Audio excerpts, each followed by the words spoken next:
आज है 7 अक्टूबर 2024 दिन सोमवार।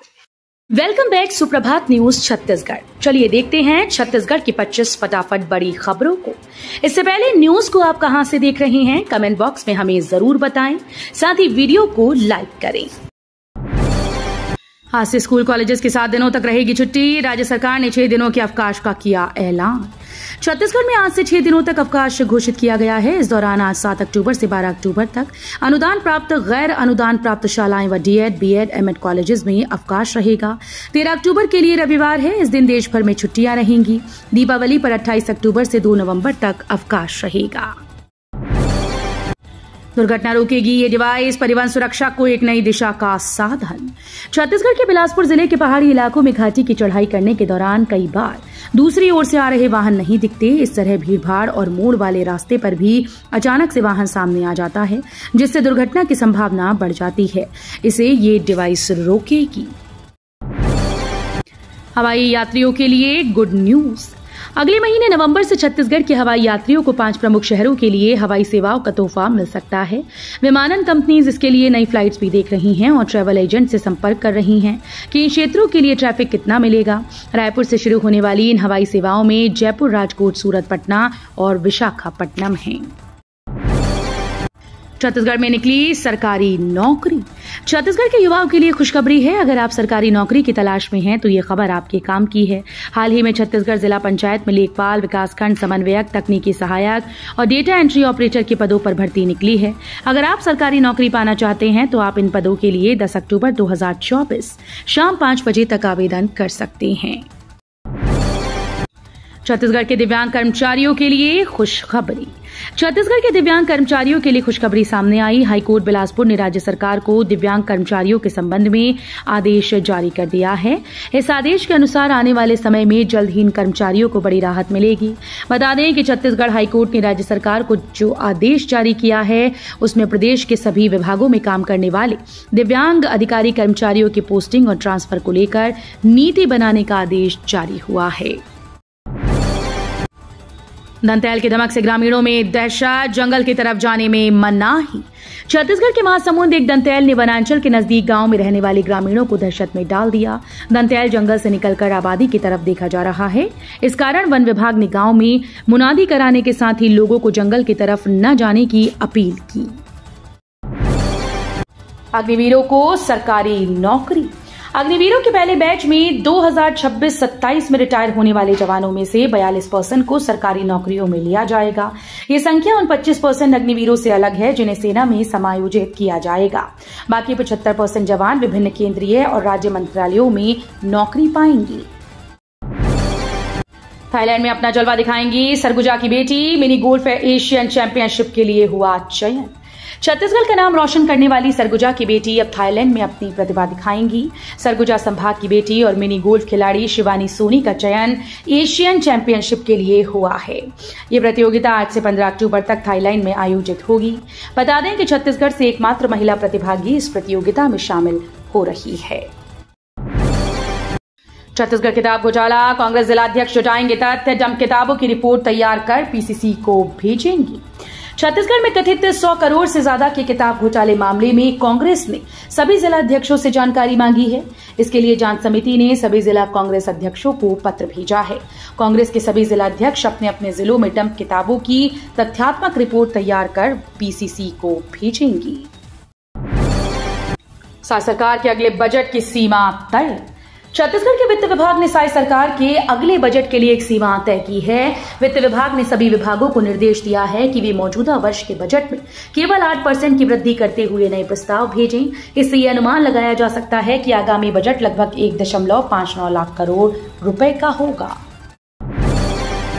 छत्तीसगढ़ के सरगुजा और बस्तर संभाग में फिर होगी बारिश। छत्तीसगढ़ में अब बारिश का दौर थम गया, लेकिन ये दौर फिर से लौटने वाला है। मौसम विभाग के मुताबिक सरगुजा और बस्तर संभाग में 8 अक्टूबर से फिर से बारिश हो सकती है। हालांकि ये बारिश का दौर हल्की व मध्यम बारिश का रहेगा। दोनों संभाग में गरज चमक के साथ बारिश की संभावना है। इधर छत्तीसगढ़ में बारिश थमने के बाद से दिन के तापमान में बढ़ोतरी होने लगी है। धान बेचने 3278 नए किसानों ने कराया पंजीयन। 8 नए धान खरीदी केंद्र खोलने की मांग। प्रदेश सहित जिले भर में 15 नवंबर से धान खरीदी की तैयारी चल रही है। वहीं कांग्रेस धान खरीदी को 1 नवंबर से शुरू करने की मांग कर रही है। हालांकि अभी तक जिला सहकारी केंद्रीय बैंक में धान खरीदी को लेकर कोई दिशा निर्देश नहीं मिला, फिर भी जिले में नोडल अधिकारी ने तैयारी शुरू करने के निर्देश दिए हैं। बिजली विभाग के कर्मचारी हड़ताल पर इन 5 सूत्रीय मांगों को लेकर कर रहे प्रदर्शन। छत्तीसगढ़ बिजली कर्मचारी संघ महासंघ ने ओपीएस समेत विभिन्न लंबित मांगों को लेकर एक बार फिर से आंदोलन करने का फैसला लिया है।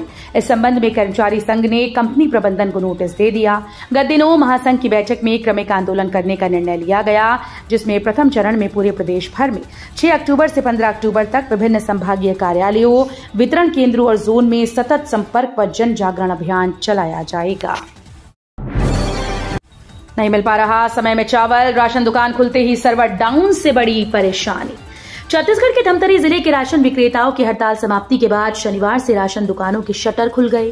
राशन दुकान खुलने के पहले दिन ही पीडीएस चावल समेत अन्य राशन के लिए हितग्राहियों की भारी भीड़ रही। राशन कार्ड जमा कर बारी बारी से हितग्राहियों को राशन का वितरण किया गया। छत्तीसगढ़ सीएम ने की धमतरी की जल जगार की तारीफ। छत्तीसगढ़ के मुख्यमंत्री विष्णुदेव साय बीते दिन धमतरी जिले के रविशंकर जलाशय गंगरेल बांध में आयोजित जल जगार महोत्सव में शामिल हुए। यहां उन्होंने सबसे पहले समारोह में महोत्सव का शुभारंभ किया। इस दौरान सीएम विष्णुदेव साय ने जिले में 87.25 करोड़ रुपए से अधिक के कुल 49 विकास कार्यों का लोकार्पण और शिलान्यास किया। 2.5 करोड़ की लागत से होगा नया एसपी कार्यालय भवन का निर्माण। वित्त मंत्री ओपी चौधरी के मुख्य आतिथ्य में कार्यालय पुलिस अधीक्षक रायगढ़ के नवीन भवन का भूमि पूजन कार्यक्रम विधिवत संपन्न हुआ। लगभग 2.5 करोड़ की लागत से एसपी कार्यालय का नवीन भवन पुलिस कंट्रोल रूम परिसर में तैयार होगा। इसके साथ ही अन्य कई विकास कार्यों का लोकार्पण किया गया है। छत्तीसगढ़ में रोजाना 1 लाख लोग बन रहे भाजपाई, 7 लाख टारगेट। छत्तीसगढ़ में हर दिन करीब 1 लाख लोग भाजपा की प्राथमिक सदस्यता ले रहे हैं। भाजपा नेताओं का दावा है कि 3 सितंबर से लेकर अब तक 32 लाख लोगों ने सदस्यता ली है।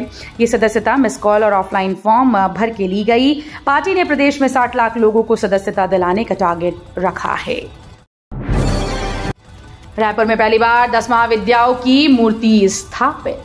शारदीय नवरात्रि में शक्ति की आराधना जारी है। इस बार रायपुर में दुर्गा पूजा समितियों ने अलग अलग थीम पर पंडाल तैयार किए हैं। इनमें देवी की सुंदर मूर्तियों के साथ आकर्षक लाइटिंग की गई। पंडालों और मूर्तियों की कीमत भी लाखों में है। रायपुर में नवरात्रि पर पहली बार देवी सती के 10 महाविद्याओं के स्वरूप वाली मूर्ति स्थापित की गई। एक दिन और बड़ी सैन्य प्रदर्शनी। रायपुर में सीएम साय ने उठाई गन। छत्तीसगढ़ की राजधानी रायपुर स्थित साइंस कॉलेज मैदान में आयोजित भव्य सैन्य समारोह और प्रदर्शनी का मुख्यमंत्री विष्णुदेव साय ने शुभारंभ किया। मुख्यमंत्री साय का जैकेट पहनाकर सेना ने अपने अंदाज में स्वागत किया। मुख्यमंत्री साय ने 2 दिवसीय सैन्य प्रदर्शनी को आम नागरिकों के उत्साह को देखते हुए 1 दिन बढ़ाने की घोषणा की। मिड डे मील से हरी सब्जी गायब, दाल देख हो जाएंगे हैरान। छत्तीसगढ़ के बलरामपुर जिले से छोटे बच्चों के साथ हो रही लापरवाही का बड़ा मामला सामने आया। यहां के राजपुर विकासखंड के आंगनबाड़ी केंद्रों में बच्चों को दिया जाने वाला गर्म भोजन से हरी सब्जियां गायब हैं। सब्जियों के नाम पर बच्चों को मिड डे मील में सिर्फ आलू और सोयाबीन दी जा रही है। मामले को लेकर विभाग की मंत्री ने जांच की बात कही तो कांग्रेस अब डबल इंजन की सरकार पर निशाना साध रही है। सीएम ने अंबिकापुर के वैज्ञानिक द्वारा बनाई गई ई-बॉल तकनीक को सराहा। धमतरी में जल जगार महोत्सव के दौरान आयोजित अंतर्राष्ट्रीय जल सम्मेलन में छत्तीसगढ़ में बने जल शुद्धिकरण की जैविक तकनीक ई-बॉल को सीएम विष्णुदेव साय ने सराहा है। उन्होंने जल शुद्धिकरण की इस अभिनव तकनीक को आज की आवश्यकता बताया। साथ ही विदेशी जल विशेषज्ञों को भी ये तकनीक खूब पसंद आई। उन्होंने इस तकनीक को बारीकी से समझा और इस पर काम करने में दिलचस्पी दिखाई।